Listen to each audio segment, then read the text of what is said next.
Meow. Hello and welcome to Toy Insanity's Liberty Insanity number 167.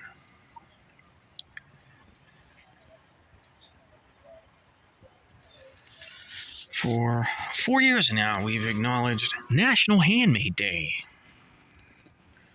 with a handmade inspired Statue of Liberty cultural object.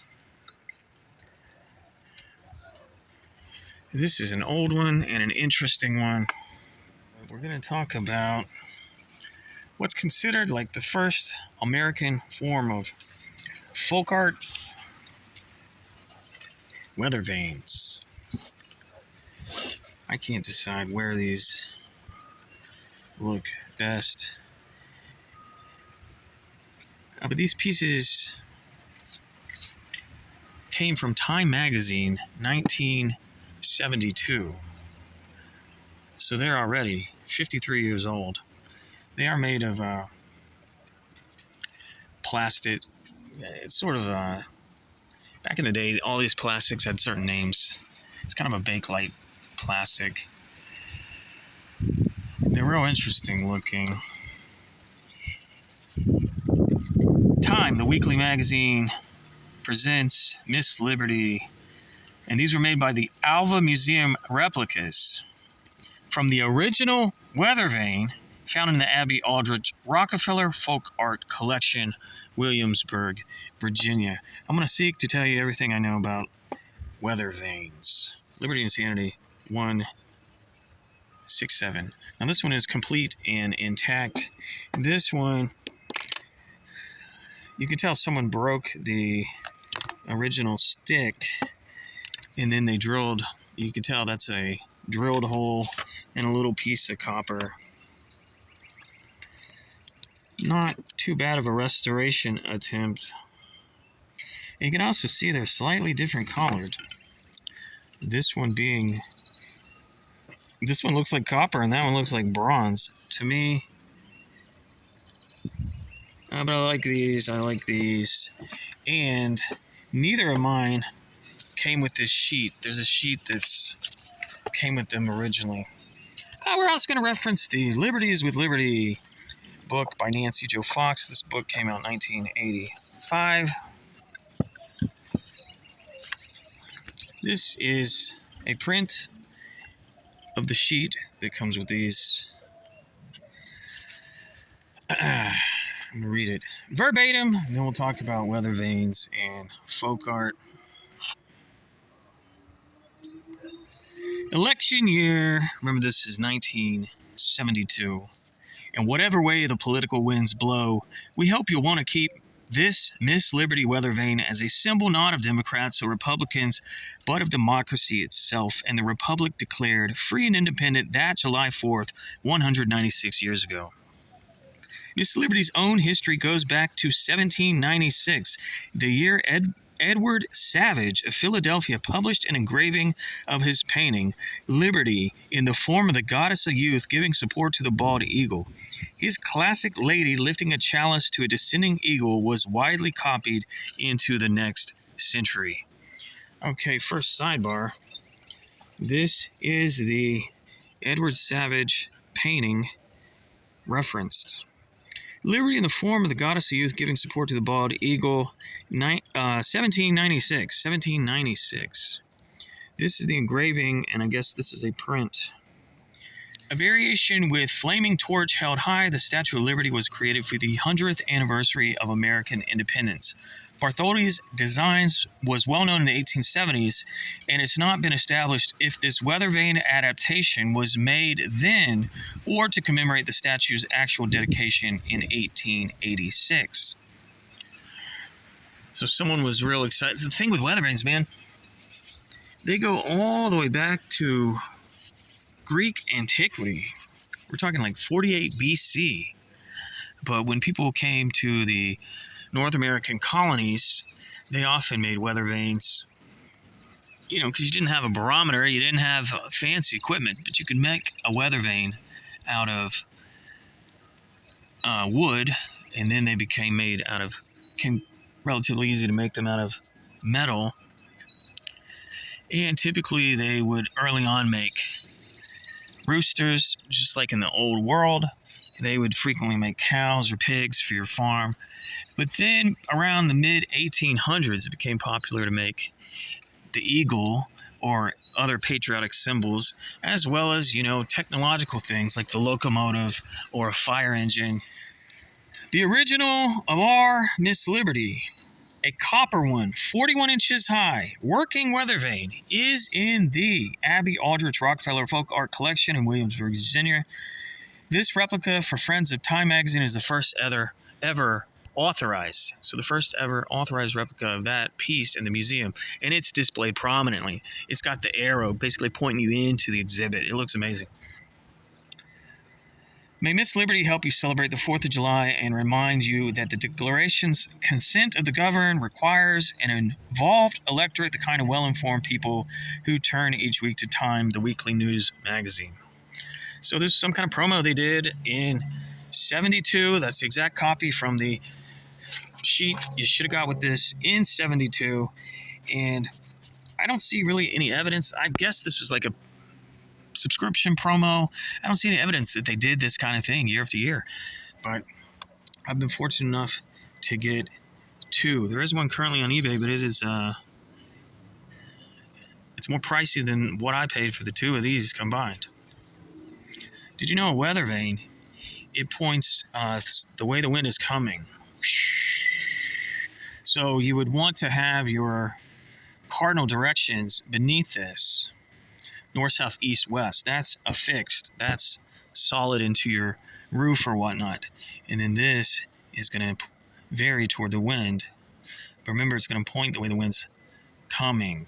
That's why you got to build the weather vane with a heavier back half. Okay, so now we're going to look at Buzzy. How you been? This whole section, I think, is...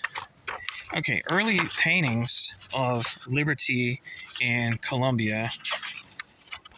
This book is a great resource. You can see that same motif being reproduced.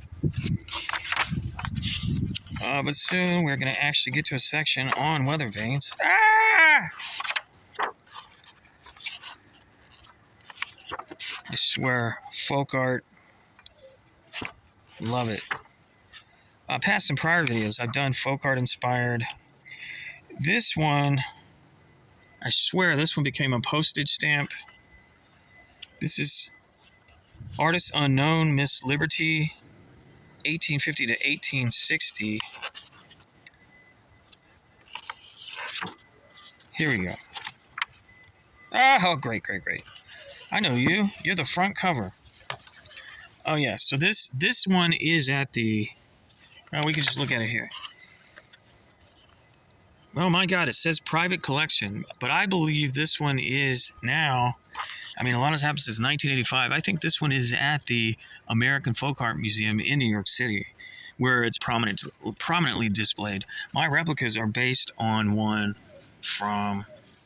that's currently at the Abby Aldrich Rockefeller Museum in Williamsburg. Great looking piece. This says J.L. Mott Ironworks, New York, 1886. I wonder if J.L. Mott did the original of this version too. Hammered copper with original parceled gilding, 53 by 54. Remember, we just learned that this one's modeled on one that's 41 inches. 53 by 54. It's interesting they kind of end up square.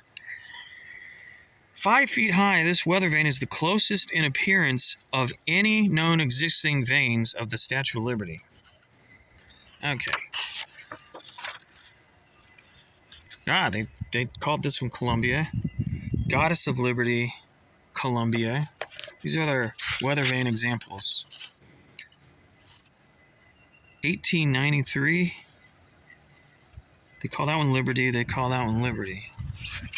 Okay, interesting. Love this book. Love weather vanes.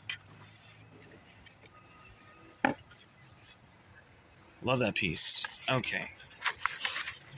Now, oh yeah, I was looking up, okay, the Alva Museum replicas. They were started by Alfred Walkenberg in Long Island, New York, 1948. And they, if you look at eBay and such, they do a lot of fantastic sort of jewelry pieces. That's who made this. But then I realized that name, Alva Museum. I was like, is that related to Alva Barrett Colea, who did the famous Kobar Arts?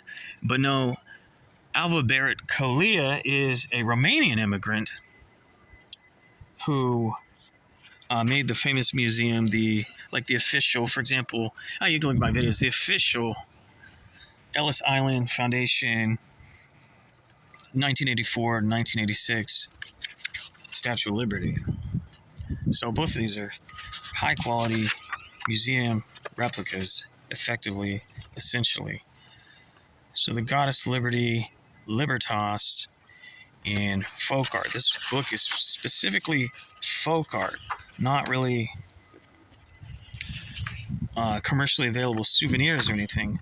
I did want to point out a couple artists they feature here.